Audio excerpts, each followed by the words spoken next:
जो common sense होती है ना किसी भी माशरे की, उसके ख़िलाफ़ कोई भी बात हो उसको नॉनसेंस कहते हैं। और वो नॉनसेंस क्या है? रिसेंटली जो हुई है, हुकूमत ने अवाम को 8 या 7 रुपए का पेट्रोल का जो है वो बेनिफिट नहीं दिया शहबाज शरीफ साहब ने, और बड़ा एहसान करके एक बड़े नेशनल लीडर के तौर पे सामने आए, कह रहे देखें हम बलूचिस्तान के लोगों का दर्द है, पंजाबी, सिंधी, पख्तूनख्वा के लोग सब सेक्रीफाइस करें। शहबाज साहब ने अपना दर्द दिखाया कि जी हम वहाँ पर एक सड़क बनाने लगे, और वो जो रिलीफ है जो अवाम को, पूरे पाकिस्तान की अवाम को बशमूल बलूचिस्तान के पेट्रोल की मद में मिलना था, वो सड़क। मैं बता रहा हूँ कि कॉमन सेंस क्या होती है। भाई हमारा दिल धड़कता है बलूचिस्तान के साथ, हम कहते हैं कि 74 साल में उसके साथ बड़ी ज्यादती हुई, उसको बड़ा बैकवर्ड रखा गया। आप पंजाब के फंड में से उसको दें, आप केपी के फंड में से बलूचिस्तान की प्रोग्रेस के लिए पैसे लगाएं, आप सिंध के फंड में से लगाएं, पूरा पाकिस्तान आपके साथ है। लेकिन ये क्या कॉमन सेंस के खिलाफ एक नॉनसेंस ही बात है कि जी 8 रुपए का रिलीफ जो पेट्रोल का है वो आप कह रहे हैं उसके आप सड़क बना रहे हैं। मतलब अगर ये रिलीफ ना होता तो आप बलूचिस्तान की तरक्की वाली सड़क ना बनाते। ये अगर पैसे कल पेट्रोल के जो है ऊपर बढ़ जाएंगे और ये रिलीफ विड्रॉ करना पड़ जाता है आवाम से, तो उस वक्त क्या उस सड़क की खुदाई और सड़क की जो डेवलपमेंट रुक जाएगी? ये अगर रिलीफ होता ही ना, फिर आप क्या करते? मतलब ये क्या यार, कोई पाकिस्तान अवाम को इतना बेवकूफ़ बनाना, इतना बेवकूफ़ बनाना समझ से बाहर है कि ये क्या पॉलिटिक्स और क्या कॉमन सेंस चल रही है। लेकिन मसला ये खुदा का शुक्र है कि पाकिस्तान की इकॉनमी, पाकिस्तान का स्ट्रेटेजिक मामलात ये इलेक्टेड पॉलिटिशियंस के हाथ में नहीं है। ये तो फैक्ट्स से साबित हो रहा है ना, और ये आज का मामला नहीं है, ये तो चलता आ रहा है कमो बेश 2018 से। ये मामला जो हैं जिन लोगों के हाथ में हैं वो हैं अनइलेक्टेड। आप उनको कोसें, उनको बुरा भला कहें, उनको इस्टेब्लिशमेंट कहें, उनको जो चाहे कहें, लेकिन मसला ये है कि they are not only calling the shots, बल्कि अगर वो ना हो और इनके हाथों में जिनकी तस्वीरें आप देखते हैं दिन रात, जो हमारे इलेक्टेड हमारे वोट से आए, अगर इनके हाथों में इनान हुकूमत दे दी जाए तो ये इससे बलूचिस्तान की सड़क वाले जो भंड आपके सामने नजर आ रहे हैं इससे भी वर्ष आपको देखने मिलेंगे। ये जितना पाकिस्तान में आपको इकॉनमी के मामलात पे महाज ऊपर जाता नजर आ रहा है, जो जितनी आपको विजन नजर आ रही है कि पाकिस्तान की बंजर ज़मीनें सैराब हों, पाकिस्तान के अरबों डॉलर्स के टनों के जो वो हैं मादनियात जो हैं उसमें पूरी दुनिया इन्वॉल्व हो, ये हमारे इलेक्टेड जो भाई हैं ये नहीं कर रहे। इसलिए इनसे ये इससे भी नॉनसेंस बात करें कोई फ़र्क नहीं पड़ता कि पाकिस्तान जिन लोगों के हाथ में है, ख्वाह वो अनइलेक्टेड हैं, ख्वाह वो इस्टेब्लिशमेंट हैं, वो मामलात पाकिस्तान के ठीक चल रहे हैं। और ये एक बड़ी ख़तरनाक बात है। मतलब आप सोचें कि Pakistan is the only democracy in this world कि जहाँ पर पॉपुलर लीडर हो ही ना, चाहे बाय डिफेक्ट ना हो या बाय डिज़ाइन ना हो, मतलब या तो पैदा ही ना हुआ हो। मतलब ऑब्वियसली शहबाज शरीफ साहब तो पॉपुलर लीडर बहुत से लोग समझते हैं कि नहीं है ना। नवाज शरीफ साहब पॉपुलर लीडर हो सकते थे, वो नून लीग की तरफ से वो सियासत से बाहर है। इमरान खान पॉपुलर लीडर हो सकता था, वो जेल के अंदर है। तो ये बड़ी खौफनाक डेवलपमेंट है जो आपको मैं बता रहा हूँ कि इस मुल्क के अंदर पॉपुलर लीडरशिप ना भी हो, पॉलिटिशियंस के हाथ। पाकिस्तान एक ऐसा मुल्क है, डेमोक्रेसी है, पार्लियामेंट है, आइन है जहाँ पे, लेकिन अगर पॉपुलर लीडरशिप ना भी हो, पॉपुलर प्राइम मिनिस्टर ना भी हो, अनाने इक़्तिदार पार्लियामेंट के हाथ में ना भी हो, फिर भी ये मुल्क तरक्की कर सकता है। अल्हम्दुलिल्लाह तरक्की कर रहा है, टेक ऑफ कर रहा है। क्या वो PIA, क्या वो माइंस, क्या वो डॉलर्स, क्या वो बैरून मुल्क सरप्लस खसारा, क्या वो पूरी दुनिया में आपका image. Pakistan without politicians, without elected bodies, without any popular prime minister तरक्की कर रहा है। ये बात डेमोक्रेसी के तनाजुर में खतरनाक हो सकती है कि यार एक ऐसा सिस्टम है इस मुल्क के अंदर जिसमें इलेक्टेड बॉडीज नहीं है, जिसमें अनइलेक्टेड लोग इस मुल्क को चला रहे हैं और बड़ा भरपूर चला रहे हैं। लेकिन ऑन दी अदर हैंड अगर इलेक्टेड के हाथ में दे दिया जाए तो उन्होंने किया क्या, ये एक बहुत बड़ा प्रोग्राम इसके ऊपर हो सकता है। तो पाकिस्तान में तमाम चीज़ें हो रही हैं जनाब, मुल्क के मामला चल रहे हैं। क्रेडिट अवाम को पता है किसको देना है, किसको नहीं देना। हम कहें या ना कहें, ये पंजाब में जितनी सर्विसेज प्रोवाइड कर दें, फेडरल के अंदर जिस तरह की ये हमाकतें हो जाएं, जैसे बलूचिस्तान की सड़क वाली ये पेट्रोल का रिलीफ दे के हो रही है, इससे कोई फ़र्क नहीं पड़ता क्योंकि अवाम को पता है कॉलिंग शॉट्स कहाँ से हो रहे हैं। बैरिस्टर अकील मलिक साहब, मिफ्ता इस्माइल साहब, इरशाद भट्टी साहब मेरे साथ मौजूद है। बैरिस्टर साहब, मुझे समझ नहीं आया कि ये दुनिया का पहला डिसीजन है जो किसी प्राइम मिनिस्टर या किसी गवर्नमेंट ने लिया होगा कि 7-8 रुपए का रिलीफ जो आपको पेट्रोल का मिल रहा है कि आलमी मंडियों में पैसा कम हुआ, उससे आप बलूचिस्तान की सड़क बनाने जा रहे हैं और पाकिस्तान की आवाम को वो रिलीफ देने से आपने इनकार कर दिया। इसकी क्या लॉजिक, क्या सेंस बनती है, ज़रा समझाएं मुझे। बिस्मिल्लाहिर्रहमानिर्रहीम। कामरान साहब बहुत बहुत शुक्रिया। देखें, जितनी भी पेट्रोल की कीमतें हैं या पेट्रोल जितनी भी प्रोडक्ट्स हैं उसकी आलमी मंडी के साथ एसोसिएटेड होती हैं प्राइसेस, और वो बिल्कुल वक्तन फ़वक्तन गाए बगाए अप एंड डाउन होती रहती हैं, चेंज होती रहती हैं।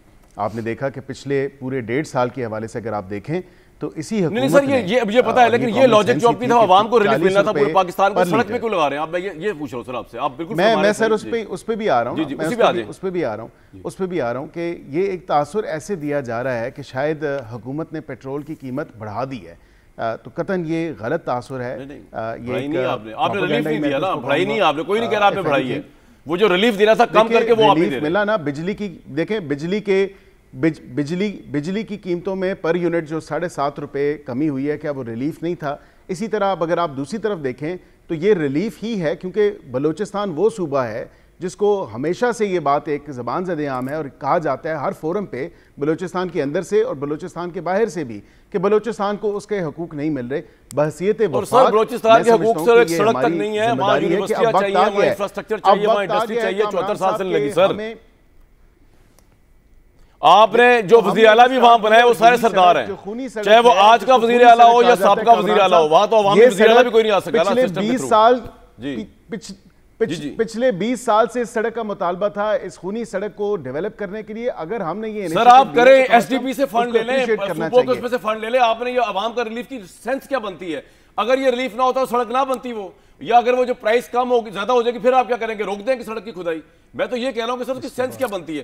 क्विकली में अगर आपको अंडरस्टैंड करने की जरूरत है। कामरान साहब देखिए, आपकी तनकीद मैं बिल्कुल समझ रहा हूं, लेकिन उसके साथ मैं ये जरूर आपको कहूं कि कम से कम इसको इस तनाजर में जरूर देखा जाए कि ये अच्छा ऐसा इकदाम है, और इसकी वजह यह है कि ऑलरेडी पंजाब जो है वो बलोच सर आपका पॉइंट आ गया। मैं बाकी अपने शुरा से राय ले लूं, सकता है मैं गलत सोच रहा हूं, maybe you are completely right, काम कर रहे हैं sir, maybe you are completely right. Quickly में पहले भट्टी साहब और मिफ्ता साहब बताएंगे। भट्टी साहब वो कह रहे बड़ा ऐसा इकदाम है, लग ये रहा है कि मैं कोई नॉनसेंस बात कर रहा हूं, मुझे समझ आप भी समझाएंगे कॉमन सेंस क्या है इसके अंदर। बलूचिस्तान की तरक्की का पेट्रोल के उससे क्या ताल्लुक, वो तो वैसे भी होनी चाहिए। पहली बात तो यह कि अभी आपने शहबाज शरीफ से गिला किया। शहबाज शरीफ साहब से क्या गिला करना है? शहबाज शरीफ से तब गिला करें कि जब शहबाज शरीफ आवाम के वोटों से मुंतखब होकर आए हों। अच्छा। शहबाज शरीफ से तब गिला करें कि जब शहबाज शरीफ साहब कोई काम कर रहे हों। शहबाज शरीफ साहब से तब गिला करें कि जब शहबाज शरीफ साहब को इस कौम का दर्द हो। और कहाँ जमहूरियत थी? कभी जमहूरी हुकूमतें आई, लेकिन कहाँ थी इस मुल्क में जमहूरियत? कब कोई एक भी ज़हनी तौर पर और अमली तौर पर हमें जमहूरी हुक्मरान नसीब हुआ है? कब कहाँ यहाँ वोट की इज्जत है? कब सिविलियन बालादस्ती है? कब किसी ने इलेक्शन की फेयरनेस मानी है? कब पार्लियामेंट का तकद्दस हुआ है? ये तो सारे ढोंग ढोंसले हैं, और ये तो जिन जफ्फा एलीट क्लास का कैप्चर है। और 55 वजीर, कोई कॉमन सेंस बनती है यार? जो मुल्क मकरूज हो। और अगर आप 400% बढ़ा दिया, अगर आपने बलूचिस्तान की सड़क बनानी थी तो अवान सदर का बजट कम करते, आपने बढ़ा दिया। आपने वजीर आजम का ऑफिस का बजट बढ़ा दिया, आपने जजेस की मरात बढ़ा दी, आपने अरकान पार्लियामेंट की तनख्वाहें बढ़ा दी, आपने वजीरों की तनख्वाहें बढ़ा दी, आप दौरों पे दौरे कर रहे हैं, पूरी फैमिली गई थी बेलारूस। ये बलूचिस्तान की सड़क? ओ भाई, इनसे कोई काम नहीं बनती इसकी। भाई इस मुल्क में इमरान खान साहब का दौर था, कारके इमरान खान साहब मानते थे, कहते थे जनरल बाजवा जैसा सुलझा हुआ और डेमोक्रेट जनरल कोई नहीं है, और वो मानते थे कि कारके फौज का, करतारपुर राहदारी फौज की, फाटा मर्जर आईपीपी एग्रीमेंट डीलिंग हुई, फैटिफ फौज का, कर्जा मांगना फौज मांगेगी, दोस्त मुल्कों से ताल्लुकात फौज में, वोट पार्लियामेंट में वोट पूरे करना फौज। आज और अल्हम्दुलिल्लाह बाद में जब वो चले गए तो उन्होंने क्या क्या नहीं किया। आज ज़राअत फौज general Asim Munir, mines and mineral general Asim Munir, Cholistan मनसूबा जनरल आसिम मुनीर, दोस्त मुल्कों से ताल्लुकात, ये अब चीन, सऊदी अरब, यूएई, कतर, ये जाते हैं। इन पे ट्रस्ट ही नहीं है किसी जो जनरल आसिम मुनीर जो गारंटियां देते हैं, इमरान पे था ना इन पे, कर्जा लाना general Asim Munir, overseas convention general Asim Munir, अमरीकियों से मुज़ाकरात, लॉबिंग वो, दहशतगर्दों से लड़ना वो। हाँ, जब ये हुकूमत बदलेगी तो ये इल्जाम जनरल आसिम मुनीर पे नून लीग लगाएगी। मैं कह रहा हूं ऐसा इमरान खान ने जनरल बाजवा पे लगाया। बिल्कुल आप मैं आपसे एग्री करता हूं। ऐसा लगाएंगे, ये ऐसे एहसान फरामोश हैं, ऐसे तोता चिशम हैं कि ये ऐसे इल्जामात लगाएंगे कि सारा तबाही फेर देंगे इनकी और फिर भी हम इनके पीछे खड़ेंगे, हाय साड़ी सहमी हुई जमहूरियत। तो भाईजान ये बात ये है कि ये इनको बलूचिस्तान की सड़क अवाम के खून से याद आ गई। फिच एक दो जुमले, फिच की रेटिंग पे बड़े हो रहे हैं, मिफ्ता भाई उस पर ज्यादा करेंगे। क्या हुआ जी, इन्होंने +C+ से माइनस मनफी B हो गई, और ये 3 साल पहले थी। जो 3 साल पहले था आज वो हुआ है, उस पर खुशियां मनाई जा रही हैं। और आप ये जो पैसे आए किस में हैं? कर्जे के हैं। तो कर्जे फॉरेन रेमिटेंस आई है, तो इनमें हुकूमत का क्या कमाल है? फैमिलीज को लोग सपोर्ट कर रहे हैं, हुकूमत का कर्जे के, हुकूमत का, उसमें इनका क्या कमाल फॉरेन है? रेमिटेंस में इनका क्या काम है? बेरोजगारी कम हुई है, गुर्बत कम हुई है, कर्जे उतारे हैं, IMF से जान छुड़वाई है, रियल स्टेट बूम किया, इंडस्ट्री चली है, कोई आगे बढ़े हैं मुल्क ना। पॉइंट आगे सर आपका बिल्कुल। 55 वजीर 27 किलोमीटर। मिफ्ता साहब आपसे मैं तफसीलन बात करनी है, 2-3 सवाल लेके। पहला सवाल, ये बलोचिस्तान में सड़क वाली बात जो है, मुझे तो ये कॉमन सेंस के खिलाफ लगी है। अगर आपको लगता है कि सही है, पहले सिर्फ इस पर फोकस करें। हुकूमत ये समझ नहीं आई, पहली दफा मैंने सुना है कि पेट्रोल की मद में जो अवाम को रिलीफ मिलता है, क्योंकि अवाम पिसी होती है। एक तो आपने लेवी का नया असूल बना दिया, अब तो लेजिस्लेशन ये होने जा रही है कि लेवी की कोई मिनिमम लिमिट ही नहीं है। बैरिस्टर अकील साहब की गवर्नमेंट जितना चाहे तुंदे अवाम को कुचल दे, कोई पूछने वाला नहीं है। अब एक रिलीफ मिल सकता था, वो रिलीफ के बजाय वो कह रहे हैं जी बहुत बड़ा एक मॉरल पेडेस्टल ये है कि बलोचिस्तान। भाई सड़क का क्या ताल्लुक रिलीफ से सर, पेट्रोल के? इस पे पहले तो आज मिफ्ता साहब। जी शुक्रिया कामरान भाई। देखें ये जो बलूचिस्तान में सड़क बना रहे हैं, ये मुझे नहीं पता कि ये इस साल में, मैं इनफैक्ट मुझे पता है कि इस साल में ना CDWD ने, सेंट्रल डेवलपमेंट वर्किंग पार्टी ने, ना एक ECNEC ने इसको अप्रूव किया है। तो ये सड़क कोई प्रायोरिटी सड़क नहीं थी। वैसे प्रोजेक्ट तो 3 साल से खड़ा हुआ था, ठीक है। तो अगर ये हुकूमत चाहती तो 3 साल से बना सकती थी। आज भी PHDP में 1100 अरब रुपए जो आपने इस साल मुख्तस किए हैं, उसमें 400-500 अरब रुपए कम से कम पड़े हुए हैं, तो आप उसमें से बना सकते थे। 2 हफ्ते पहले आपने पंजाब के अंदर मियाँ अपने लाहौर से एक रायवंड और रायवंड से एक किसी और जगह पे, मुझे नाम याद नहीं आ रहा, भावलनगर की तरफ आपने 75 अरब रुपए आपने मुख्तस कर दिए एक लोन लेकर कोरियन गवर्नमेंट से। तो आपको अगर इतनी ज़रूरत थी इस सड़क की, तो आप वो पंजाब की सड़क ना बनाते। पंजाब में तो ऑलरेडी मोटरवे का जाल है, बाकी सूबों में नहीं है। तो आप तो मतलब ये कि ठीक है, सो आप ये कर सकते थे वहाँ पे। उसके बाद अगर आप कहें कि नहीं हम हम बलूचिस्तान में खर्च नहीं करना चाहते, तो बलूचिस्तान की हुकूमत के पास भी बजट सरप्लस है। सो ये एक्चुअली देखें, ना इस फिस्कल ईयर में, ना इस कैलेंडर ईयर में इस बलूचिस्तान की सड़क पे काम नहीं होगा। ना कोई कॉन्ट्रैक्ट दिया गया है, ना कोई टेंडर आया है, ना कोई बात हुई है। ये सिर्फ एक धोखा है, माजरत के साथ। ये सिर्फ एक आंखों के सामने कोई वो आंखों पे झोल डाल रहे हैं। ये जनरल गवर्नमेंट फंड्स में जाएगा। देखिए पैसा होता है, फंजेबल होता है। आपने हुकूमत क्या मतलब आपने ये डाल दिया गवर्नमेंट के फंड्स में, ये आप नॉर्मल बजट में चला गया। अब आप इस पर कोई भी बहाना बना दें कि हमने इसके अंदर कोई कोई शहीदों का मॉन्यूमेंट बनाने या बलूचिस्तान के रोड बनाने, वो कुछ ऐसी अच्छी बात करते हैं आप, लेकिन इससे कुछ होगा नहीं। इसका ताल्लुक उससे नहीं है। आपके पास पैसे रखे हुए थे अगर आपको बलूचिस्तान के बनाना था। जो असल बात है वो ये है कि इन्होंने जो मिनी बजट नहीं किया, तो इन्होंने शायद ये बजट इस तरह एडजस्ट करेंगे। अच्छा, ये आपने बड़ा पता की बात बताई वैसे हमें, तो वो इस तरह कर देंगे ये जितना पेट्रोल देखें, ये जो आज इन्होंने इस बार किया है, जैसे आपने बताया कि कोई मैक्सिमम लिमिट अब लेवी की नहीं रखी, जो कि एक पार्लियामेंट का इख्तियार होता है। पार्लियामेंट का इख्तियार ये सलब कर लिया है। ये वैसे मेरे ख्याल से अनकॉन्स्टिट्यूशनल भी है, लेकिन वो देखा जाएगा। तो अब इन्होंने ये जो पास किया है, कल लेजिस्लेशन करने जा रहे हैं इसके ऊपर, लेकिन ये लेजिस्लेशन बड़ी खतरनाक है। मैं ये कह रहा था, ये करने जा रहे हैं कि जिसके ऊपर कोई थ्रेशोल्ड ही नहीं होगा। नहीं, लेकिन लेजिस्लेशन ये मेरे ख्याल से आइन से मुतसादिम है, बिकॉज ये पार्लियामेंट का ये सवाबदीद है कि वो कितना बिजली, वो कितना टैक्स लगाए। ये एग्जीक्यूटिव की नहीं है मर्जी, ये पार्लियामेंट की है। लेकिन अगर आप ये कर भी लेते हैं, तो आप देखें इन्होंने कोई लिमिट नहीं रखी। इसका ये मतलब है कि ये सोच रहे हैं कि अगले महीने और बढ़ा देंगे या उसके अगले महीने और बढ़ा देंगे, वरना तो आज 78 रुपए की लिमिट रख लेते या 80 की रख लेते। लेकिन इन्होंने कोई लिमिट नहीं रखी, क्योंकि ये अगले महीने भी मैं आपको बता रहा हूँ कि अगर इंशाअल्लाह अल्लाह ने चाहा और दुनिया भर में तेल की कीमत कम हुई और पाकिस्तान में पेट्रोल की कीमत कम हो रही होगी, तो अनलेस शहबाज शरीफ साहब बहुत प्रेशर फील करें आपके जैसे प्रोग्रामों से, ये फिर अगले महीने भी ये पेट्रोल के ऊपर लेवी और बढ़ा देंगे। ये आवाम को रिलीफ नहीं देंगे। ये कॉन्सेप्ट नहीं है इनका आवाम को रिलीफ देने का। जहाँ पर इनके पास थोड़ी सी गुंजाइश होती है, ये आवाम से पैसा खींच लेते हैं। इसीलिए देखें 3 साल से हर पाकिस्तानी औसतन गरीब हो रहा है। पाकिस्तानी एवरेज पे 3 साल से अपने इनकम लूज़ कर रहे हैं। जब आप ये कहते हैं ना कि हमारा इन्फ्लेशन कम हो गया है, हमारा अफरात ज़र कम हो गया है, लेकिन इनका नून का नैरेटिव इसलिए भी नहीं बिकता क्योंकि लोगों की क़ुव्वत ख़रीद और मज़ीद कम हो गई है। तो वो जो पिछले साल नहीं ख़रीद पा रहे थे, वो इस साल से दे आर वर्स ऑफ। तो ये मेरे ख्याल से एकदम धोखा है कि ये बलूचिस्तान के सड़क से कोई ताल्लुक है। इसका कोई ताल्लुक नहीं है, ये अक्सर कोई ताल्लुक नहीं है, ना सड़क बनेगी। पॉइंट आ गया आपका। बात ये है बैरिस्टर साहब, वकील भाई, भट्टी साहब भी इसको इन सो मेनी वर्ड धोखा कह रहे हैं, मिफ्ता इस्माइल साहब तो क्लियरली धोखा कह रहे हैं। लेकिन मेरा ख्याल है आपको क्या फ़र्क पड़ता है? मतलब कि आपको तो पता है अब की दफ़ा ये आपकी आखिरी टर्म चल रही है, आपने तो बहुत बड़ा जुआ खेल दिया है, और क्रेडिबिलिटी और इम्पैक्ट वाइज जो आपको पता ही है कि इस वक्त ना हमारे किसी बड़े पॉलिटिशियन का है। अगर होता तो वरना नवाज शरीफ साहब को आप प्राइम मिनिस्टर बनाते, ना कि शहबाज साहब आगे आते। तो ये तो हमें पता ही है कि ये आखिरी इनिंग्स खेल रहे हैं आप लोग, उसके बाद शायद पता नहीं कितने सालों बाद आपकी बारी आए, तो क्या ख्याल है? लेकिन इसका मतलब ये तो नहीं कि धोखा फिर भी अवाम को दें, दोबारा तो आने ही अवाम के सामने। जी नहीं, मैं कामरान भाई अब आपसे गुजारिश करूंगा कि जितना आपने दूसरे पार्टिसिपेंट्स को टाइम दिया तो मुझे भी कम से कम उतना दें, ताकि मैं इन दोनों की बातों का मजमूई तौर पे रिस्पॉन्ड कर सकूं। सबसे पहली जो बात है, इनको अगर धोखा लगता है देन सो बी इट, हम तो सर फेंक के अपना काम कर रहे हैं, वज़ीर आज़म पाकिस्तान काम कर रहे हैं। बिल्कुल भट्टी साहब को बुग़्ज़े नून लीग में तो कुछ नज़र नहीं आता, और ये हमेशा यही कहते हैं, यही राग अलाप रहे होते हैं कि नून लीग तो कुछ नहीं कर रही, शहबाज शरीफ कुछ नहीं कर रहा, नवाज शरीफ कुछ नहीं कर रहा। भाई आपकी मोटरवेज किसने बनाए हैं, आपकी सड़कें किसने बनाई हैं? बाकी दीगर सूबों में अगर आपकी इंफ्रास्ट्रक्चर मौजूद है और बलूचिस्तान में नहीं है, और बलूचिस्तान एक महरूमी का शिकार रहा है, तो अब वक्त आ गया है कि बलूचिस्तान के जख्मों पे मरहम रखा जाए। बिल्कुल जी, कौम का दर्द तो शहबाज शरीफ साहब नहीं समझते, ये बिल्कुल इनकी जो है एक अखज़ की भी बात है, क्योंकि 7 रुपये 39 पैसे रिलीफ बिजली पर यूनिट जो है वो फराम नहीं किया रिलीफ शहबाज शरीफ साहब ने। बिल्कुल मैं तो गलत कह रहा हूँ।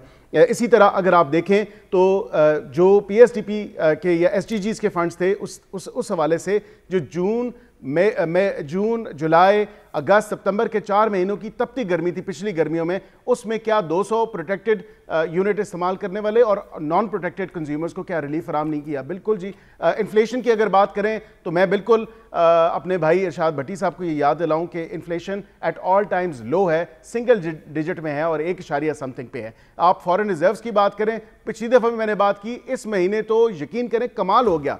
PTI वालों ने बाशमूल इरशाद भट्टी साहब ने ये दुआएं मांगी थी कि शायद इमरान खान की जो आवाज़ है वो सुनी जाए और उसकी पार्टी की आवाज़ सुनी जाए, और बाहर से तरसीलात ज़र्ब में जो है वो इजाफा ना हो। भट्टी साहब आपने ये दुआएं मांगी कि तरसीलात ज़र्ब है, ओवरसीज पाकिस्तानी जो है वो अपनी फैमिलीज को पैसे भेजते हैं, पाकिस्तान को पैसे भेजते हैं, पाकिस्तान को सपोर्ट करते हैं। लेकिन उसके साथ साथ आपने काबीना की बात की, तो मैं अगर आपको थोड़ी सी याद दहानी करवा दूं कि इमरान खान की काबीना में 34 फेडरल मिनिस्टर्स थे, 7 MOS थे, 35 special assistant to prime minister थे और 10 एडवाइजर्स थे। तो मेरे ख्याल से उससे फिर भी कम है शहबाज शरीफ साहब की काबीना के जो नंबर है वो जिस तरह आप बता रहे हैं। और सब लोग जी आपके अब कितने हैं सर, जब बढ़ा दिए आपने, और तनख्वाहें जो बढ़ाई हैं 400-200%? हमारे भी लगभग 50 हैं, लेकिन उनका नंबर 50 से ज्यादा ही था। ये बात कहने की नहीं है, कम से कम वो लोग हैं जो टेक्निकल। इमरान खान तो आपके नजदीक है बुरा आदमी, उसी को मिसाल देके फिर आपको बुरा साबित कर रहे हैं यार, वो तो था ही बुरा आपके नजदीक। वजीर के पास, कामरान भाई, एक वजीर के पास एक से इजाफी कलमदान था, तो कम से कम उस चीज को जस्टिफाई करने के लिए भी जरूरी था। अब आज मिफ्ता साहब की बात पे, तो कम से कम मैं ये एक्सपेक्ट नहीं कर रहा था कि ये कहेंगे कि नून लीग ने बिल्कुल कोई काम नहीं किया, नून लीग का नैरेटिव बिकता नहीं है। आप खुद नून लीग का हिस्सा रहे, कम से कम इस चीज को अप्रिशिएट करें। आप खुद फाइनेंस मिनिस्टर हैं, आपने कितने मुश्किल हालात में उस वक्त जब इमरान खान और PTI का किया दरा था, सारा गंद उनका था, वो आपके गले में पड़ा था, बस ये थे नून लीग का फाइनेंस मिनिस्टर होते हुए। तो कम से कम ये बात अप्रिशिएट करें कि उस वक्त कितना मुश्किल वक्त था। अब आप आंखें नहीं चुरा सकते इस तमाम तर मामले से कि उस वक्त जो अजाब इस कौम पे नाजिल हुआ था, जो कौम के ऊपर जो 10 रुपए की देके इस IMF, मेरा आपसे एक रिक्वेस्ट है, मेरी आपसे एक रिक्वेस्ट है, जो डिफॉल्ट के दाने पे पहुंचाएगा, तो कम से कम उस चीज को भी अंडरस्टैंड करें कि अगर वो CCC से B- पे गई है तो कम से कम मेरा इससे पहले मैं जाऊं, मेरी एक आपसे गुजारिश है, 2015 के टाइम पे था। अब इकोनॉमी अपनी बहाली की तरफ बहाली की तरफ जा रही है, काश आप लोगों की जा रही होती। एक मेरी बात सुनिए, 18 घंटे मेरी एक काम रिक्वेस्ट करते है, हैं, तो कम से कम आप लोगों को कुछ नजर नहीं आता। आप अपनी लेंस से, आप अपनी आंखों पे अगर पट्टियां बांध तो फिर आता हूं इन दोनों की पट्टियां में भी और अपनी भी। अब मेरा इससे पहले भट्टी साहब और मिफ्ता साहब के पास जाऊं, यार मुझे समझा दें कि दुनिया में कौन सा प्राइम मिनिस्टर ऐसा है जो अगर 7 रुपये 49 पैसे का बिजली पे रिलीफ दे तो वो रिंगटोन भी वो चल रही हो मोबाइल के ऊपर? मतलब यार ये किसने आइडिया दिया उनको कि आप रिंगटोन में डाल के साथ शहबाज साहब की मुद्रा आवाज? कामरान भाई, मैंने वो रिंगटोन सुनी नहीं है, इनको भाई वो रिंगटोन भेजो। पॉजिटिव सोच से एक ऐसे इक़दाम था। और यार ये कौन सी कोई लता मंगेशकर गाना चल रहा है भाई जो हम सुन लें? हमें कौन सा जवाब दे दिया आपने कि अब रिंगटोन के अंदर शहबाज साहब की आ रही है आवाज? ये बयानिया गढ़ा जा रहा है कि शायद ये गैर आईनी और गैर कानूनी इकदाम है। नहीं, गैर कानूनी इकदाम नहीं है, था ना ही नेशनल। मैं कह रहा हूं बड़ी अजीब सी बात है यार, बड़ी अजीब सी बात है। आप वो रिंगटोन पे कोई इतराज तो नहीं है, आवाज तो अच्छी शहबाज साहब की, गाना बड़ा अच्छा गाते हैं। स्टेप्स टू लेजिस्लेशन है वो, कम से कम आप देखें कि ऑर्डिनेंस के तहत है, ऑर्डिनेंस की लाइफ 3 महीने और फिर 3 महीने और होती है, पार्लियामान के सामने आएगा और ये जो भी मामला है वो पार्लियामेंट डिसाइड बैरिस्टर भाई कभी लाइटर वे में बात ले लिया करें, आपने पूरे मुल्क को लाइटर वे में लिया हुआ है, हम आपसे इतना मजाक भी नहीं कर सकते यार, आप तो बिल्कुल ही सीरियस हो जाते हैं मेरे भाई, थोड़ा सा मजाक भी ले लिया नहीं आप करें, लेकिन सौ बिस्मिल्लाह मैं आप ये कह मजाक रहा हूं करें, कि लेकिन फैक्ट्स को ट्विस्ट ना मैं करें। ये कह रहा हूं नहीं, फैक्ट को ट्विस्ट नहीं करें, शहबाज शरीफ साहब की आवाज है, कोई नूरजहां और लता की होती है सुन भी लेते, मैं सिर्फ ये बता रहा हूं। आगे चलते हैं हम। भट्टी साहब, शहबाज शरीफ और नून लीग की बोगस में आप मुब्तला हैं, ठीक है ना जी, आपको ना नजर आ रहा है प्राइम मिनिस्टर दिन रात काम कर रहा है, कौम का दर्द है शहबाज शरीफ साहब को, आपको नजर ही नहीं आ रहा, आपको तो आप तो बोगस में मुब्तला, आपके एनालिसिस क्या वैल्यू है? पहली बात तो ये है कि पहली मर्तबा मुझे आज बैरिस्टर अकील से यानी मुझे पता है कि ये फार्म 47 के MNA हैं, लेकिन मैं पहली दफ़ा दुखी हुआ हूँ कि ये इन्होंने एक लफ्ज़ जो इस्तेमाल किया है कि ज़र मुबादला कम होने के लिए हम दुआएं मांग रहे थे। अल्लाह ना करे भाई मेरे, मैं तो कहता हूँ डबल हो ज़र मुबादला, मईशत बेहतर हो और दहशत गर्दी जो है वो ख़त्म हो। ये आपका मकाम नहीं है, आप तो दिहाड़ी बाज हैं, दिहाड़ियाँ लगाएंगे और चले जाएंगे, आप तो मौका शनास हैं, आप तो मफाद परस्त लोग हैं। ये हमने, हमारे बच्चों ने इधर रहना है, आपके तो एवन फील्ड भी हैं, सरे महल भी हैं, आपने तो मौजें लुटनी है, फौज ने देनी है और हमने इधर रहना है, बाकी भाई मेरे बच्चों ने रहना है, मेरा बाप इधर था, मेरा दादा इधर था, इधर रहना है। तो अकील साहब के मुंह से ये सुन के ना भाई, अल्लाह करे शहबाज हुकूमत, हालांकि मुझे पता है आप मैंडेट चोर हुकूमत हो, आज़ाद अदलिया चोर हुकूमत हो, पार्लियामेंट तकद्दस चोर हुकूमत हो, बुनियादी इंसानी हकूक चोर हुकूमत हो, चादर चार दीवारी तकद्दस चोर हुकूमत हो, मुझे पता है आप गासिब हो, लुटेरे और जमहूरियत के नाम पे धब्बे हो, लेकिन इसके बावजूद रेमिटेंस ज्यादा आए, डबल आए, मुझे खुशी होगी, खुशी होगी, दहशतगर्दी खत्म हो, खुशी होगी बिल्कुल। और वही वो एक शेर है ना, अकील साहब अभी बता रहे थे, वही ज़बा करे वही ले सवाब उल्टा। और भाई ये IPPs तो आपके बड़ों ने किए थे, इनके और पीपल्स पार्टी, शर्मनाक मुआहदे आप किए थे। आप कोई मुहज़्ज़म मुल्क होता तो कौमी मुजरम होते, आप मुंह छुपाते फिरते। आपने कैसे बातें, 7 रुपए 35 पैसे तो 7 रुपए 40% कम कर दिए। और ये कोई मुआहदे करता है कि बिजली 1 यूनिट ना ले तो पूरे पैसे पूरे, 1 यूनिट बिजली पैदा ना करे पैसे पूरे, डॉलरों में पेमेंट, ईंधन में घपले, मुनाफे में घपले, लागत में घपले आपने किए हैं। परवेज मुशर्रफ का मुझे याद आ रहा है एक इंटरव्यू, उसने कहा कि हमारे एक वजीर से रब्ता किया इन्होंने निजी बिल कि 1 सेंट बढ़ा दें 1 अरब देंगे। तो भाई, और मोटरवे आपने ये इस तरह अंधेरे खत्म किए। और आपने जो मोटरवे बनाई, उस मोटरवे का तो अभी आप एवन फील्ड भुगत रहे हो ना, ये मोटरवे के मुबैना तौर पर ये वही एवन फील्ड है।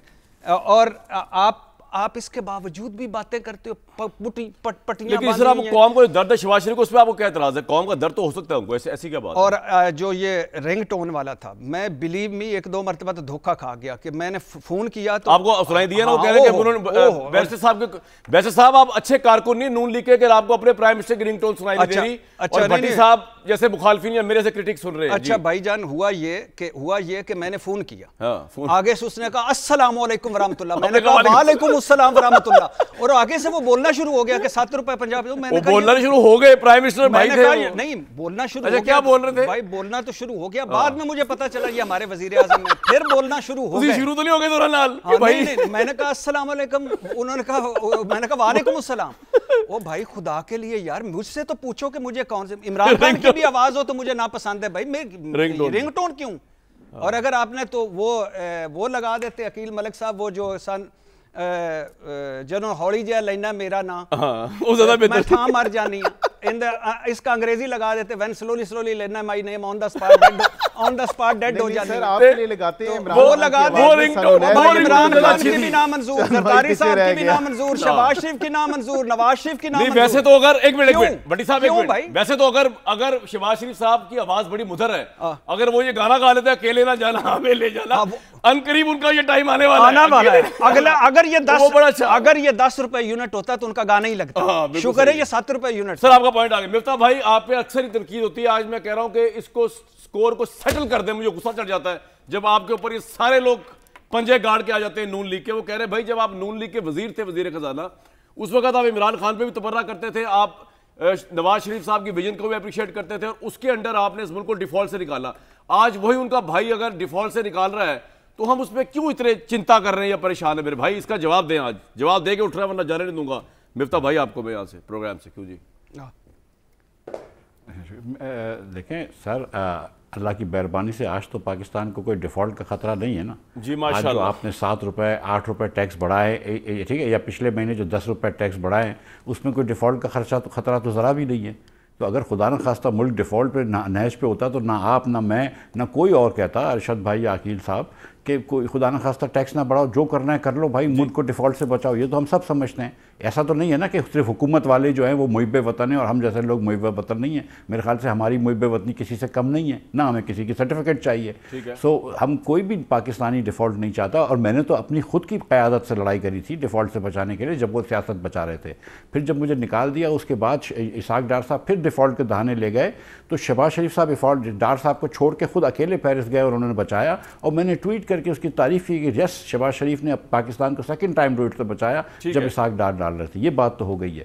और जहाँ तक नैरेटिव की बात है तो देखें, कोई इसमें बहस नहीं है। मैं और आप सब जानते हैं कि मियाँ नवाज शरीफ 13 में इलेक्शन जीत के आए थे, इसमें क्या बहस है। और 14 में जो धरना इमरान खान का था वो एकदम गैर आइनी धरना था, गैर मंतकी धरना था। और उसके पीछे भी कुछ सियासी कुव्वतें थी, सियासी क्या गैर सियासी कुव्वतें थी जिसने धरने को इमरान को रचाया, वरना धरने की क्या जरूरत थी उस वक्त। इमरान खान, मियाँ नवाज शरीफ तो फेयरली इलेक्ट होकर आए थे। मेरा सवाल कुछ और नहीं है। अब अच्छा सर नहीं, मैं गुजारिश करता हूँ सर। अब देखें हुआ ये कि उसके बाद जब मियाँ साहब को हटाया और उन्होंने कहा कि भाई ये वोट को इज्जत दो, तो वो बयानिया पाकिस्तान में बहुत चला और हम समझते थे कि वो सही बात है। 2008 के बाद जब मियाँ नवाज शरीफ पाकिस्तान तशरीफ़ लाए, मुशर्रफ साहब के मार्शल लॉ के बाद, कोई एक चार्टर ऑफ डेमोक्रेसी के बाद, तो एक मुस्लिम लीग के अंदर एक सी चेंज था, मॉरल क्लैरिटी थी कि we will stand with the voters, हम वोट को इज्जत देंगे और बैक डोर से नहीं आएंगे पावर में। जब 24 में आपने ये किया तो ये तो अब रोज़ अभी वोटर नून लीग को कैसे देखते हैं आपके ख्याल में? अभी वोटर कैसे देखता है इस वक्त? देखिए, मैं सच्ची बात बताऊं कि 18 के अंदर भी मैं माजरत चाहता हूं अगर किसी को बुरा लगे कि 18 के अंदर भी बेईमानी हुई थी, रिगिंग हुई थी, इसमें कोई डाउट नहीं है। और बिल्कुल इमरान खान की सपोर्ट थी, चाहे नादरा का डेटा उनको दिया गया था, बहुत सारी चीज़ें थी। और इलेक्शन की रात को मुस्लिम लीग के लोगों को पोलिंग स्टेशन से निकाल दिया गया था। लेकिन 24 की बेईमानी की मिसाल नहीं मिलती। ये आप भी जानते हैं कि जो फर्स्ट और सेकेंड नहीं, थर्ड फोर्थ आए लोग, और वो भी असम्बली में आए। लेकिन चलें, द पॉइंट इज़ कि अब जब आपने इतनी बेईमानी करके, जब प्राइम मिनिस्टर अपनी सीट नहीं जीते हों, जब चीफ मिनिस्टर साहब अपनी सीट नहीं जीते हों, और जब चीफ मिनिस्टर प्राइम मिनिस्टर बन के बैठे हों, और 3 साल से जब हुकूमत के अंदर रहने के बाद, और इसमें बहुत सारे एक्सटर्नल फैक्टर शामिल हैं, मुस्लिम लीग की गलती नहीं है सिर्फ, लेकिन 3 साल से अगर लोगों की आमदन कम हो रही हो, अगर 10 करोड़ 50 लाख बच्चे लोग हमारे गुर्बत में हों, 2 करोड़ 70 लाख बच्चे हमारे स्कूल में नहीं हों, तो लोग सोचते हैं ना कि यार ये गवर्नर्स क्या बातें कर रहे हैं, हुक्मरान बातें क्या कर रहे हैं। मतलब ये 6 रुपये कम करके आपने अपना ऑडियो डाल दिया 7 रुपये कम करके। आप देखें तो सही कि मुल्क का क्या हाल है। आप बलूचिस्तान में आग लगी हुई है, आप समझते हैं कि एक सड़क बनाने से बलूचिस्तान के अंदर बलूचिस्तान का मसला हल हो जाएगा। वहाँ पे आप नहीं समझते कि एक सियासी डायलॉग की जरूरत है। मैंने जो बात प्रोग्राम के शुरू में कही थी, मैंने आपको एक बात शुरू में कही थी कि 2018 में Imran Khan was a compromise prime minister, उन्हें कठपुतली कहा जाता था। हम जब जनरल बाजवा साहब से मिले, मैं मिला, भट्टी साहब गवाह इसके, भट्टी साहब साथ मौजूद थे, तो बाजवा साहब को यही बताया कि सारा काम तो फौज कर रही है, और वो बता रहे थे अभी नए आए हैं, इनको ट्रेनिंग की जरूरत है, फौज हेल्प कर रही है।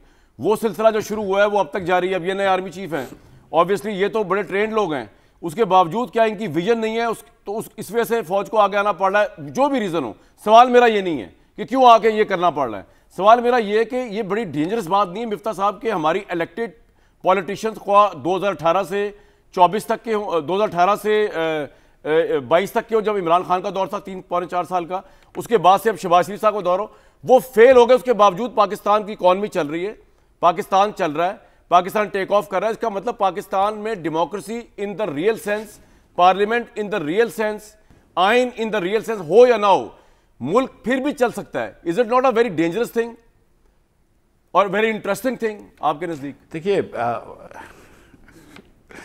आप पता नहीं किधर लेके जाना चाह रहे हैं इस बात को, लेकिन देखें इसमें आपको ये बात नहीं होती। ठीक है, कोई इनका तो बहुत होगा, अगली रिप्लेसमेंट यही है, अब और बचा कोई नहीं।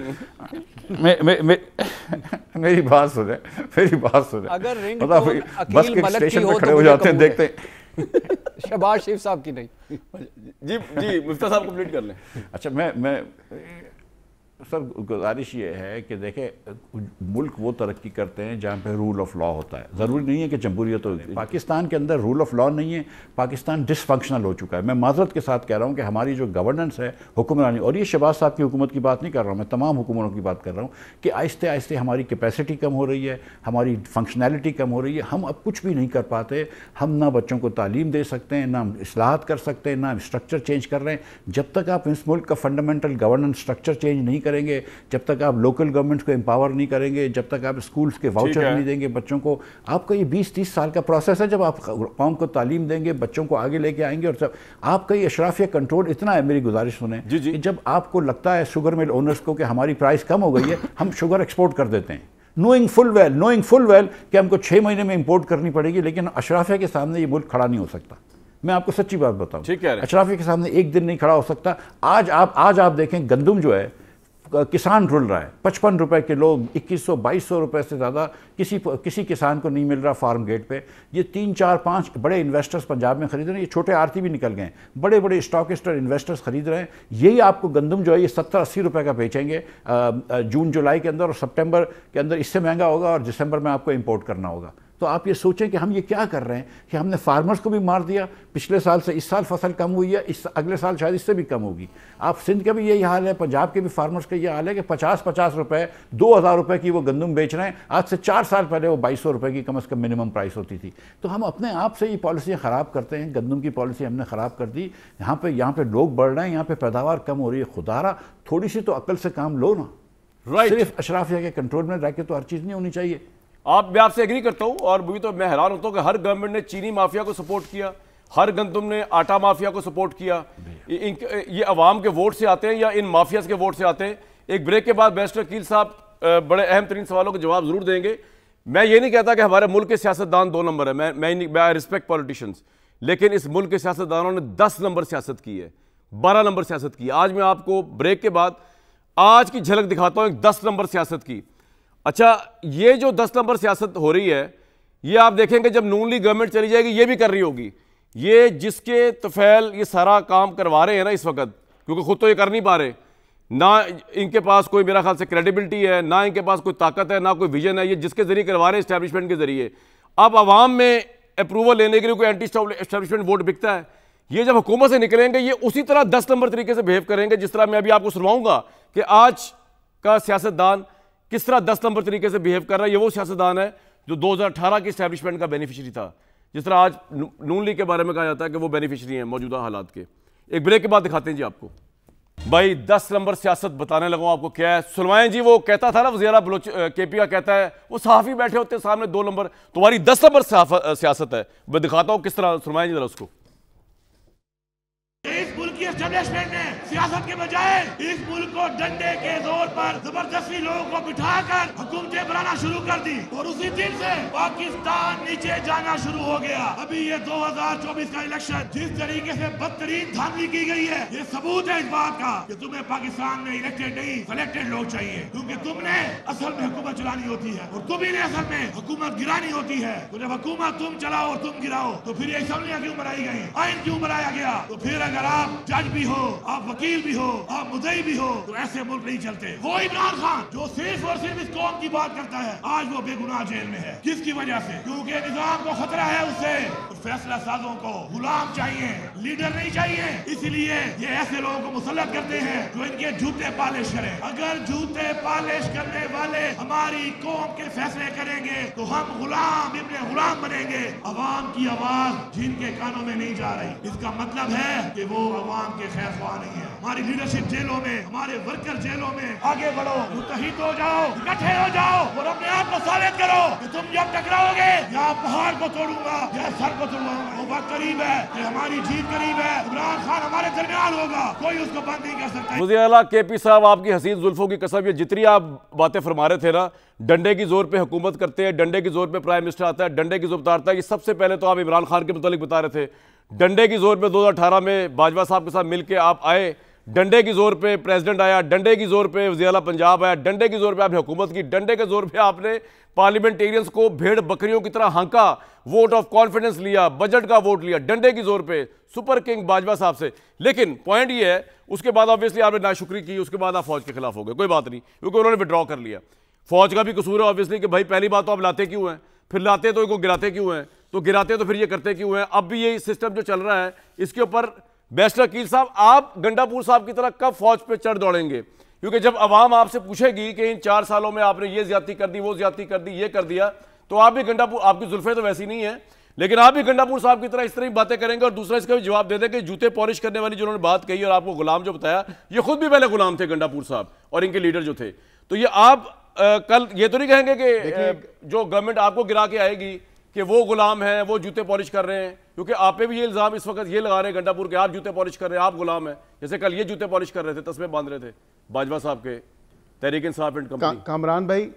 कामरान भाई मैं ये ज़रूर मैं बात करूंगा कि 15 मिनट जो है लाहौर वकला के साथ जो गुफ्तगू शनीद हुए और जो बातचीत की और जो इस्टेब्लिशमेंट के ऊपर एक तनकीद की इन्होंने, और जिस तरह तनकीद की, जो तर्ज़ तनकीद था वो तमाम तर देखने वाला था कि इनको अपने गिरबान में झांकते हुए शायद शर्म भी महसूस नहीं हुई होगी। और उसी तरह 16वें मिनट में, 15वें से 16वें मिनट में आप जो टोन और टेनर चेंज हुआ है कि हम फिर भी मुज़ाकरात के लिए तैयार हैं, आप फिर भी मुज़ाकरात चाहते हैं। आप क्यों परेशान हो जाते हैं अगर इमरान खान के मुज़ाकरात हो रहे हैं? भाई आपका क्या मसला है यार? आपके ये अपना काला सीवी धब्बा लग रहा है कि आपके दौर में ज़बान जो है ये इमरान खान साहब की ज़बान है कि देखिए इनको शर्म नहीं आती कि उन्हीं फौजियों की, अफवाज पाकिस्तान की जो तनसीबात थी, 200 से ज़ायद मकामात थे, उन पे जाके ताबड़तोड़ हमले किए। एक प्लानिंग के साथ इन्होंने वो तमाम तर जो है वो सिचुएशन 9 मई वाली की। जब 9 मई का अफसोसनाक वाकया हुआ तो ये नहीं कि उस पर ये माफ़ी मांगे, कोई नदामत दिखाएं। यार ये उनको और फौज का मामला, भाई आपका मामला नहीं, मैं आपसे ये पूछ रहा हूं कि जब आप हुकूमत से अगर निकाले जाएंगे या निकल जाएंगे तो आप पर आप क्या करेंगे? आप भी गंडापुर बन जाएंगे? रखें, एक पॉलिसी नहीं है आपकी। जी जी बताएं बताएं। मैं ये कह रहा हूं आप तो नहीं गंडापुर बन जाएंगे कि बन जाएंगे? मैं कह रहा हूं एक पॉलिसी नहीं है, एक पॉलिसी नहीं है। आजम सवाती कहता है मुझे टास्क मिल गया, मैं बुध वाले दिन किसी को मिलूंगा, अब बुध भी गुजर गया, ये नहीं पता है यार। बैरिस्टर साहब ये उनका इंटरनल मामला है। आप मेरा सवाल का जवाब, मेरी जान आप मेरे सवाल का जवाब दें। मेरा सवाल क्या है? मैंने कहा मेरा सवाल ये है, लेकिन अगर बात बनती है तो फिर बात कर भी लो। मैं ये, मेरा सवाल ये नहीं था, मेरा सवाल ये कि आप तो और क्या है, आप भी तहरीक इंसाफ की तरह कल एहसान फरामोशी करेंगे एस्टैब्लिशमेंट के ऊपर, इस तरह बयान दे रहे होंगे कि जी हमारा तो कसूर कोई नहीं था, वो जितना गंद किया वो एस्टैब्लिशमेंट ने किया, जिस तरह ये कह रहे हैं, और जो अच्छा अच्छा किया वो हमने किया। क्योंकि ये मैं एस्टैब्लिशमेंट को बता रहा हूं इस प्रोग्राम के प्लेटफॉर्म से, पॉलिटिशियंस पे ट्रस्ट ना करना भाई, खबरदार मिस्त्री होशियार बाश। मैं तो ये कह सकता हूं। देखिए मैं आपको कामरान साहब मैं ये बता सकता हूं कि बिल्कुल जब मियां मोहम्मद नवाज शरीफ साहब को, एक इलेक्टेड प्राइम मिनिस्टर को, और बिल्कुल मिफ्ता साहब ने भी बात की तस्दीक की है कि जब उनको निकाला गया, जब प्रोजेक्ट इमरान खान को प्रॉपरली लॉन्च किया गया और इस सोसाइटी में लोगों को बताया गया कि वो एक मसीहा है, वो एक ऐसा शख्स है जो पाकिस्तान को बचा लेगा, और फिर तबाहकुन जो हालात थे पाकिस्तान के वो आपके सामने थे उनके दौरे हुकूमत में। माज़रत के साथ ये देखें मदाखलत उस वक्त हुई थी। ये सर आपका पॉइंट आ गया, मैं उस तरह हिस्ट्री में नहीं जा रहा, आप पॉइंट आ गया आपका, मुझे आगे जाना है। बैरिस्टर भाई आपका पॉइंट आ गया। साकिब निसार, सवाल मेरा ये नहीं था, वो तो हमें पता हुई थी मुदाखलत यार, ये सवाल नहीं था।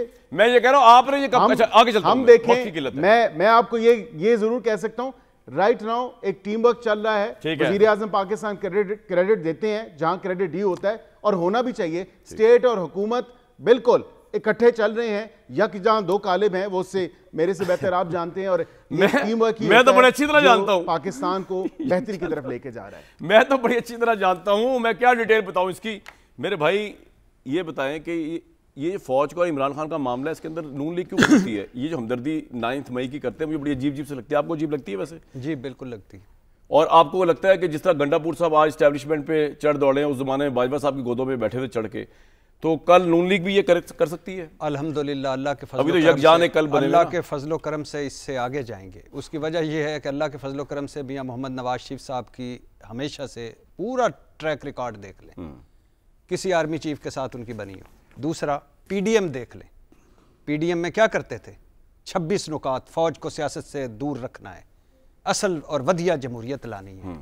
और मरियम नवाज साहबा के प्रेस कॉन्फ्रेंसों में ये जो दहशतगर्दी इसके पीछे वर्दी है, और बाजवा साहब ये आपने कर दिया, बाजवा साहब ये आपने कर दिया। और उसके बाद आ गई है, मैंने उस दिन भी कहा था कोई एक जमात मुझे मिले काश जो इक़्तिदार में आके कहे कि फ़ौज को सियासत से आउट होना चाहिए, और जो और अपोजिशन में जाकर कोई ऐसी नहीं मिलेगी, कोई नहीं मिलेगी। जब इक़्तिदार में आते हैं इनको वन पेज अच्छा लगता है, जब अपोजिशन में होते हो इनका वन पेज बुरा लगता है। ये पूरी सियासी जमातें सब, फौज वो चाहते हैं जो इनके साथ खड़ी हो, इलेक्शन कमीशन वो चाहते हैं जो इनके लिए धांधली करे, पुलिस और FIA वो चाहते हैं जो इनके मुखालफिन को मारे। सूरत हाल है कि शहबाज शरीफ मौका नहीं दे रहे। भाईजान शहबाज शरीफ साहब क्या मौका देना है शहबाज शरीफ साहब ने, पता है किस तरह मौका देंगे? नहीं, मौका का मतलब समझ रहे ना आप, कि कोई ऐसा मौका नहीं दे रहे कि कोई तनाजा हो और दूसरी पार्टी की तरफ कोई ताकतवर लोग जाएं, क्योंकि बेनिफिशियरी हैं। नहीं, बेनिफिशियरी इमरान भी था, इमरान ने मौके बड़े थे, शहबाज साहब मौका नहीं देंगे, नवाज साहब ने बड़े मौके दिए। मैं कह रहा हूं भाई शहबाज शरीफ साहब और इमरान खान को तो ना कंपेयर करें। नहीं, शहबाज साहब को नवाज शरीफ साहब से भी कंपेयर नहीं कर सकते, नवाज शरीफ साहब से भी नहीं कंपेयर कर सकते। बल्कि मिफ्ता साहब अच्छी बेटर पोजीशन में। मिफ्ता साहब, ये मुल्क के हालात बड़े इंटरेस्टिंग है। मैं इकॉनमी से जरा आप साइड पे आ जाए, इकॉनमी बड़ा बोरिंग टॉपिक हो जाता है मेरे लिए, इतनी देर में इकॉनमी का सुन लूँ, जरा सियासत पे आ जाए। सर मुझे ये बताइए कि मुझे तो लगता है कि आप जो आ रहे हैं थर्ड फोर्थ फोर्स के तौर पर, आप सोचते हैं आपको भी मौका नहीं मिलेगा। आप जानते हैं शहबाज शरीफ साहब मौका नहीं देंगे, उन्होंने भाई को मौका नहीं दिया। तो अब ये सिचुएशन जो चल रही है, आपको लगता है कि वो आप कितना कह लें, आप कह रहे हैं जी मैंडेट चोर है, इसका इलेक्शन है, ये है, ये सिस्टम इस तरह रहेगा क्योंकि शहबाज साहब से बेहतर इस वक्त मुल्क की हालात में कोई प्राइम मिनिस्टर हो नहीं सकता। इमरान खान को तो कोई अफोर्ड कर नहीं सकता और इसके अलावा कोई है कोई नहीं। How do you perceive this whole scenario? देखें, अगर तो आपका पूरा मकसद ये है कि मुल्क का वज़ीर आज़म सिर्फ ताबेदारी करे, तो मैं सच बता रहा हूँ कि शहबाज शरीफ से अच्छा नहीं हो सकता कोई भी, इसमें कोई बहस ही नहीं है, ठीक है। लेकिन अगर आपको साथ साथ कोई डिलीवरी भी चाहिए कि कोई काम कर ले, कोई इस्लाहात कर ले, कोई अच्छा काम कर ले, तो फिर और या अगर आप चाहें कि पॉपुलैरिटी कर ले, तो ना शहबाज साहब के पास पॉपुलैरिटी, अपनी पार्टी में भी पॉपुलैरिटी नहीं है, और ना शहबाज साहब के पास कोई डिलीवरी कर सकें अब तक। ये अल्लाह की मेहरबानी है कि तेल दुनिया भर में सस्ता हो गया, कमोडिटी सुपर साइकिल ख़त्म हो गई, तो चीज़ें सस्ती हो गई, लेकिन मईशत 4 साल से 3 साल से जो है वो 2% की ग्रोथ तक नहीं ला सके। सो शहबाज शरीफ साहब डिलीवरी वो नहीं कर पा रहे, और शायद पता नहीं, मुझे नहीं पता कि कब तक ये मंजूर नज़र रहेंगे, सलमान राजा का अगर एक जुमला इस्तेमाल कर लूँ तो, लेकिन जब तक वो रहते हैं रहें।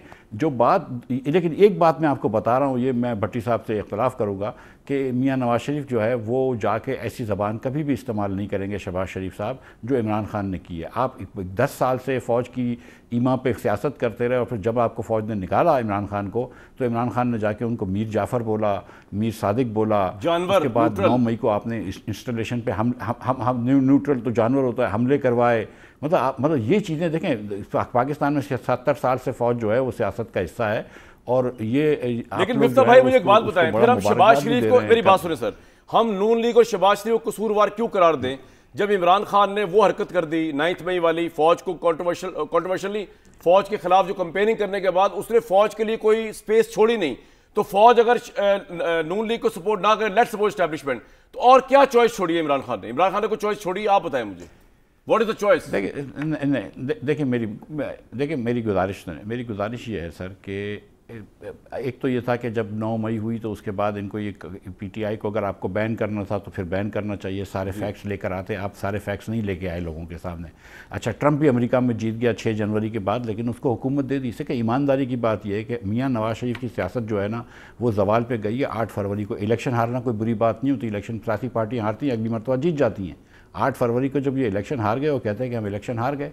इमरान खान तो, आप बेनज़ीर भुट्टो को भी हुकूमत में लेके आए थे ना 78 के अंदर, सॉरी 88 में, इतनी मरतबा उसको सिक्योरिटी रिस्क कह के। फिर मिर्ज़ा असलम बेग ने एक डील करी कि फॉरेन मिनिस्टर भी उसने रख ली और बहुत सारी चीज़ें करी और एक कंस्ट्रेंट गवर्नमेंट दे दी।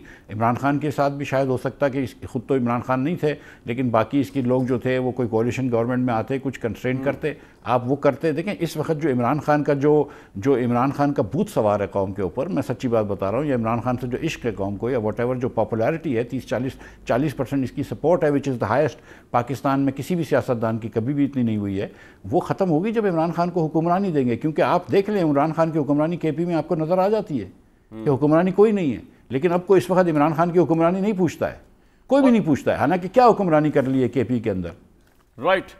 राइट। सो हमको भी सोचना चाहिए। और एक बात आखिरी बता दूं कि सर, जिधर अथॉरिटी होती है ना, वहाँ रिस्पॉन्सिबिलिटी भी होती है। अगर फ़ौज के पास पाकिस्तान में फ़ाइनल फैसला करने की अथॉरिटी है तो फिर पूरी कौम उनको रिस्पॉन्सिबल भी ठहराती है। तो शहबाज शरीफ की गलती भी जो है ना, और शहबाज शरीफ गलती कर रहे होंगे, अगर इनके बच्चे कुछ गलतियाँ करते हैं, बैंक के रीस्केजुलिंग करा लेते हैं, इनके नवासे पोते कुछ ज़मीनों पर आगे पीछे कर लेते हैं, तो ये भी सबको है ना, मतलब लोगों को जो बुरा लगता है तो लोग ये बोलते हैं कि यार इनको लेके क्यों बैठे हो। राइट। बैरिस्टर साहब, आपको लगता है कि by the end of your tenure, जब भी होगी ख़त्म, 4 साल में हो, 2 साल में हो, आपके पास कोई पॉलिटिकल एसेट नहीं बचेगा, आप एज अ पॉलिटिकल पार्टी बिल्कुल इररेलेवेंट हो चुके होंगे? नवाज शरीफ साहब वैसे जमाल वजीर है, मुफ्ता साहब कह रहे हैं, ये आप सोच रहे हैं, लेकिन आई थिंक इस हवाले से अगर देखा जाए तो हमारे जो काम है, हमारे इक़दामात हैं और जो पाकिस्तान की मईशत को दोबारा बहाली की तरफ लेके जा रहे हैं और बेहतरी की तरफ लेके जा रहे हैं, आसानियाँ पैदा कर रहे हैं, आवाम को रिलीफ फराम कर रहे हैं, पंजाब में हो, दीगर उसमें हो। और बिल्कुल मिफ्ता साहब ने सही पैरेलल ड्रॉ किया। और इमरान खान का अगर 12 साल का दौर देखें केपी में, तो बिल्कुल आपको क्या खंडरात नज़र नहीं आते? क्या आपको वहाँ पे कोई काम होता हुआ नज़र आता है? और आप पंजाब में देखें कि 1 साल 1.5 साल के अंदर वज़ीर आला पंजाब मरियम नवाज साहिबा ने जो इक़दामात उठाए हैं, यकीन जाने कि उसकी मिसाल आपको हिस्ट्री में नहीं मिलती। अब यही बात आप कहें कि जी दूसरे सूबे क्यों रश करते हैं, भाई काम करें ना, वहाँ पे भी वज़राए आला हैं, वो भी जो है कोई सर बिल्कुल आपका पॉइंट आ गया, उनसे कोई काम करें। इस बात में वजन लगता है भट्टी साहब आपको कि नवाज शरीफ साहब तो खैर उन्होंने कह दिया जो भी हुआ, मैं ये कह रहा हूँ कि जो पैरेलल ड्रॉ किया उसको आप एग्री करते हैं कि मरियम नवाज काफ़ी काम कर रही हैं, पंजाब में रिलीफ दे रही हैं किसानों के लिए, इसके लिए उसके लिए, यहाँ बुजदार था उससे पहले। आपके ईद शो में अज़मा बुखारी साहबा ने कहा था कि शहबाज शरीफ की कारकर्दगी पीछे है, मरियम नवाज साहबा की आगे है। अगर अकील साहब ये मान लेते हैं तो मैं भी मान लेता हूँ। वाह। और आपको ये लगता है कि ये by the end of 3 years 4 years जो भी होगा, इनके पास पॉलिटिकल कैपिटल बचेगा नून लीग के पास? देखें, ये फिर एक मरतबा डिपेंड करता है कारकर्दगी पे। कभी भी यहाँ वोट नहीं पड़े, कारकर्दगी पे वोट पड़ने होते तो सिंध में पीपल्स पार्टी कभी इक़्तिदार में ना आती। परवेज़ इलाही साहब को दोबारा भी CM बन किस चीज़ पे वोट पड़ेगा? वोट पड़ता है यहाँ बयानिए पे, वोट पड़ता है यहाँ बयानिया नून लीग के पास नहीं होगा? नहीं कोई नहीं, इस वक्त तो कोई नहीं। और फिर वोट पड़ता है विक्टिम पे। हम मजलूमों के साथ शुरू से अगर देखते हैं तो खड़े होते हैं, तो कारकर्दगी पे तो कभी भी भाई यहाँ कोई वोट नहीं पड़ता। ठीक। मिफ्ता साहब, based on your experience, Nawaz Sharif साहब या शहबाज शरीफ साहब को क्या मशवरा देंगे, इमरान खान को क्या मशवरा देंगे इस वक्त मुल्क की हालात को देखते? सर मैं बहुत छोटा आदमी हूँ, मैं बहुत छोटा आदमी हूँ, ये बड़े लीडरान हैं, तो मैं इनको मशवरा नहीं दूंगा। लेकिन मेरी अल्लाह से दुआ है कि नवाज शरीफ साहब, शहबाज शरीफ साहब, इमरान खान साहब और इनकी लोग जो हैं वो एक टेबल पे बैठ के मुल्क के मसले सुलझाएं। मैं फिर आपसे गुजारिश कर रहा हूँ कि जो बलूचिस्तान में मसला है वो पाकिस्तान को बहुत ज़्यादा थ्रेट है, केपी के अंदर टेररिज्म भी बहुत ज़्यादा है, और ये जो हमारी जो आपस की इक़्तिदार की लड़ाई है तो बहुत ही छोटी है। एक दिन अकील भाई आ जाएंगे, एक दिन मैं आ जाऊँगा, दूसरे दिन कोई और आ जाएगा, ये कोई बड़ी बात नहीं होती है। लेकिन जो बलूचिस्तान में आग लगी हुई है, जो केपी में परेशानियाँ, ये हमको ख़त्म करनी है, और इसके लिए अगर आपस में बैठ के कोई समझौता कर लेते हैं तो मुल्क की ज़रूरत है। मैं तो सिर्फ इस्तदा कर सकता हूँ, बाकी तो ये बड़े लोग हैं। बैरिस्टर साहब, ये जो मिफ्ता साहब कह रहे हैं, आप तो इससे एग्री नहीं करेंगे ना? इमरान खान की ज़रूरत तो नहीं है नेशनल इशूज़ को एड्रेस करने के लिए, आप लोग कर ही रहे हैं, क्या ख्याल है? नहीं बिल्कुल जी, मैं एग्री करता हूँ और होल हार्टेडली एग्री करता हूँ। इसीलिए रोज़े अव्वल से, मतलब अगर आप बात करें कि जब से ये हुकूमत इंसेप्शन में है और जब से वज़ीर आज़म पाकिस्तान अपनी मेडन स्पीच से लेके अभी तक पिछली जो 3 मुलाकातें, चौथी में ये नहीं आए, नेशनल सिक्योरिटी कमेटी की मीटिंग कॉल हुई, हामी भर के लिस्टें दे के उसके बाद सर वक्त की किल्लत, यहाँ पे तो ये फुकदान तो PTI के अंदर मौजूद है। वक्त की फिर किल्लत हमें बताए ना कि हम क्या करें। वक्त की किल्लत है, मुझे प्रोग्राम को वाइंड अप करना है। व्यूअर्स, आप प्रोग्राम्स हमारे देखते हैं, आप अपना फीडबैक भी दे सकते हैं। पाकिस्तान के जो हालात है आपके सामने हम रख देते हैं। इस वक्त तो फिलहाल जो सिस्टम चल रहा है उसमें आप देख लें, आज के प्रोग्राम्स को अपने ज़हन में रखिएगा। जब कल इनकी हुकूमतें जाएंगी तो आप देखिएगा ये भी उसी तरह बिहेव कर रहे होंगे जैसा PTI हमले के हवाले से नहीं कह रहा, बयानात के हवाले, जिस तरह कि आज गंडापुर साहब फरमा रहे थे। पॉलिटिशियंस बस ऐसे ही होते हैं इस मुल्क में। मुझे दीजिए नेक्स्ट वीक तक के लिए इजाज़त।